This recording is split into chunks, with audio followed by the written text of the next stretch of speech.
O homem bom vai mesmo para o inferno? Antes de tecer comentários e análises bíblicas sobre o assunto, creio que seja necessário citar ao menos um texto da Palavra de Deus que comprova a existência verdadeira do inferno de fogo eterno. O Senhor Jesus Cristo afirmou em Mateus capítulo 10, versículo 28, o seguinte: E não temais os que matam o corpo e não podem matar a alma. Temei antes aquele que pode fazer perecer no inferno a alma e o corpo. E aí, o homem ou mulher considerados bons podem ir mesmo para esse lugar horrendo de sofrimento eterno no fogo chamado inferno? Afinal, foi por causa da existência real do inferno que o Senhor Jesus Cristo desceu do céu e veio em carne a esta terra, para que fosse morto em uma cruz e o seu sangue derramado como um único pagamento por todos os nossos pecados. Tanto que João apóstolo do Senhor Jesus Cristo, inspirado pelo Espírito Santo, escreveu em 1 João capítulo 1, versículos 7 a 9, o seguinte: Mas se andarmos na luz como ele na luz está, temos comunhão uns com os outros, e o sangue de Jesus Cristo, seu Filho, nos purifica de todo o pecado. Se dissermos que não temos pecado, enganamo-nos a nós mesmos, e não há verdade em nós. Se confessarmos os nossos pecados, Ele é fiel e justo para nos perdoar os pecados e nos purificar de toda a injustiça. E ao terceiro dia da sua morte do túmulo, o Senhor Jesus Cristo ressuscitou com corpo físico em carne e ossos. Leia o que aconteceu depois da sua ressurreição, conforme Lucas escreveu, inspirado pelo Espírito Santo, em Lucas capítulo 24, versículo 39. O Senhor Jesus disse o seguinte: Vede as minhas mãos e os meus pés, que sou eu mesmo. Apalpai e me vede, pois um espírito não tem carne nem ossos, como vedes que eu tenho. Assim fica comprovado literalmente que o Senhor Jesus Cristo morreu na cruz porque quis, a fim de nos salvar da condenação eterna ao fogo do inferno. Caso não existisse inferno de fogo, jamais o Senhor Jesus Cristo teria descido do céu para assumir a forma humana, onde já estava desde a eternidade passada, com o Pai e o Espírito Santo para vir a este mundo. Concluímos assim que ele só veio porque quer salvar da condenação eterna ao fogo do inferno a todos que se arrependerem dos pecados de verdade e se converterem somente a ele, recebendo-o como único Salvador e Senhor. Em Lucas, no capítulo 19, versículo 10, o Senhor Jesus Cristo mesmo disse o seguinte: Porque o Filho do Homem veio buscar e salvar o que se havia perdido. Na Bíblia, no livro de Atos, no capítulo 3, versículos 19 e 20, Lucas escreveu, inspirado pelo Espírito Santo, que todo homem e mulher devem fazer para serem salvos da condenação eterna ao fogo do inferno. Em Atos capítulo 3, versículos 19 e 20, diz o seguinte: Arrependei-vos, pois, e convertei-vos, para que sejam apagados os vossos pecados, e venham assim os tempos do refrigério pela presença do Senhor. E envie ele a Jesus Cristo, que já dantes vos foi pregado. E então, o homem e mulher bons vão mesmo para o inferno de fogo eterno? Deus observou que não há criatura humana sobre a terra que, mesmo sendo boa, nunca peque.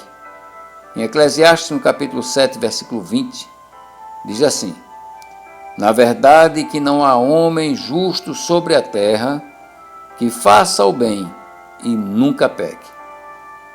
Paulo, inspirado pelo Espírito Santo, escrevendo aos Romanos, no capítulo 3, em versículos 10 a 14 e 23, ele diz o seguinte: Como está escrito, não há um justo, nenhum sequer, não há ninguém que entenda, não há ninguém que busque a Deus. Todos se extraviaram e juntamente se fizeram inúteis. Não há quem faça o bem, não há nem um só. A sua garganta é um sepulcro aberto, com as suas línguas tratam enganosamente. Peçonha de áspides está debaixo de seus lábios, cuja boca está cheia de maldição e amargura. Porque todos pecaram e destituídos estão da glória de Deus. Em análise criteriosa de todos os textos referidos acima, concluímos que se o homem e a mulher considerados bons forem logo após a morte para o inferno de fogo eterno, deve-se ao fato de não haverem se arrependido verdadeiramente dos pecados e não terem se convertido ao Senhor Jesus Cristo, que é o único Salvador e Senhor. Então, o que condena não é a bondade ou a falta desta, mas o não ter se arrependido nem se convertido de verdade ao Senhor Jesus Cristo. Há um caso na palavra de Deus de um homem muito bom, centurião, chamado Cornélio, que as suas orações e esmolas chegavam diante de Deus. Mesmo assim, ele não foi salvo por isto, pois foi avisado por um anjo de Deus que precisaria ouvir umas palavras de Pedro. Então ele, a família dele e seus amigos ouviram o evangelho e se converteram ao Senhor Jesus Cristo. Leia a história completa de Cornélio em Atos, no capítulo 10, versículos 1 a 48. Há casos, porém, de pessoas que aparentam ser boas e são até reconhecidas assim por diversas pessoas, mas na verdade são sepulcros caiados. Judas Iscariotes foi um homem respeitado pelos outros apóstolos, pensavam até que ele tinha cuidado com os pobres. Judas nunca dava motivos aparentes para que o considerassem um ladrão e traidor, tanto que no dia que o Senhor Jesus Cristo anunciou que um deles o haveria de trair, cada um ficou perguntando quem seria e jamais desconfiaram de Judas Iscariotes, até que ele traísse o Senhor Jesus. Por remorso, Judas enforcou-se. Leia a história completa em João capítulo 13, versículos 18 a 30 e Mateus no capítulo 27, versículos 3 a 5. Há casos de pessoas que são tão boas para o seu próximo que nem se importam com a excelência da existência e majestade de Deus. Na verdade, enchem seus sentimentos egocêntricos com tanta altivez, em aparente benevolência particulares ou religiosas, que o suposto amor ao próximo como a si mesmo ocupa o lugar de destaque único em suas vidas. Amar a Deus sobre todas as coisas passa a ser matéria desprezível, sem muita importância. O Senhor Jesus Cristo orientou que as esmolas ou boas obras devem ser dadas de forma a que sejam ocultas aos homens. Em Mateus, no capítulo 6, versículo 1, o Senhor Jesus diz: Guardai-vos de fazer a vossa esmola diante dos homens, para que serdes vistos por eles. Aliás, não tereis galardão junto de vosso Pai, que está nos céus. Ainda assim, estas não têm o poder de salvar ninguém. Em Efésios, capítulo 2, versículos 8 e 9, diz: Porque pela graça sois salvos por meio da fé. E isto não vem de vós, é dom de Deus. Não vem das obras para que ninguém se glorie. Em Tito, no capítulo 3, versículo 5, diz: Não em virtude de obras de justiça que houvéssemos feito, mas segundo as suas misericórdias, ele nos salvou. Alguns até arriscam, vez por outras, citarem a Deus em tom de aparente fé, uma única finalidade de demonstração de uma fé inexistente e sem fundamento concreto. Demonstram claramente em práticas espirituais particulares e ou religiosas distanciamento infindável do seu Criador. O amor ao próximo não tem fundamento algum se antes não houver o amor a Deus sobre todas as coisas, inclusive sobre o amor ao próximo e a si mesmo. Um certo doutor da lei, experimentando ao Senhor Jesus Cristo, disse, conforme Lucas capítulo 10, versículo 27, E respondendo ele disse: Amarás ao Senhor teu Deus de todo o teu coração, e de toda a tua alma, e de todas as tuas forças, de todo o teu entendimento, e ao teu próximo como a ti mesmo.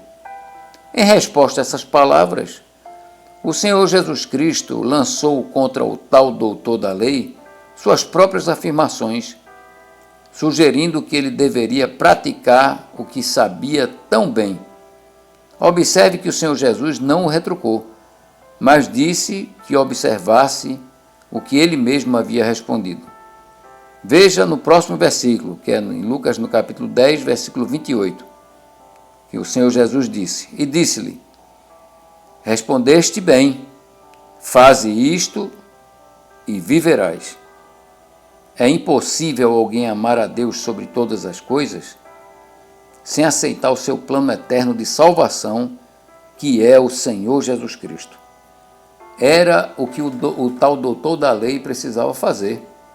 Portanto, faça isto também e você viverá eternamente no céu, sem possibilidade alguma de ser lançado no inferno de fogo eterno. Nossas boas obras, bondades e caridades são impotentes e insuficientes para salvar a alma de qualquer que seja e possibilitar a entrada do pecador no céu de Deus.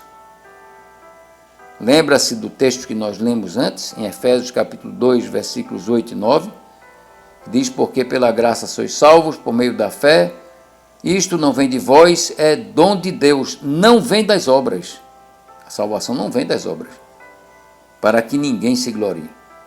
Em Tito, no capítulo 3, versículo 5, repetindo, diz: Não pelas obras de justiça que houvéssemos feito, mas segundo a sua misericórdia nos salvou pela lavagem da regeneração e da renovação do Espírito Santo. Por isto, Deus só aceita o sangue derramado em sacrifício na cruz pelo Senhor Jesus Cristo. 1 Pedro, capítulo 1, a primeira carta do apóstolo Pedro, no capítulo 1, versículos 18 em diante, diz o seguinte: Sabendo que não foi com coisas corruptíveis, como prata ou ouro, que fostes resgatados da vossa vã maneira de viver, que por tradição recebestes dos vossos pais, mas com o precioso sangue de Cristo, como de um cordeiro imaculado e incontaminado, o qual da verdade em outro tempo foi conhecido, ainda antes da fundação do mundo, mas manifestado nestes últimos tempos por amor de vós. E por ele credes em Deus, que o ressuscitou dentre os mortos, e lhe deu glória, para que a vossa fé e esperança estivessem em Deus. Seja você uma pessoa boa ou não, Deus quer salvar a sua pobre e perdida alma antes que seja tarde demais. Muitos falam do Senhor Jesus Cristo por interesse, outros por medo e poucos por amor. Mas como está escrito, as coisas que o olho não viu e o ouvido não ouviu e não subiram ao coração do homem, são as que Deus preparou para os que o amam. 1 Coríntios, capítulo 2, versículo 9.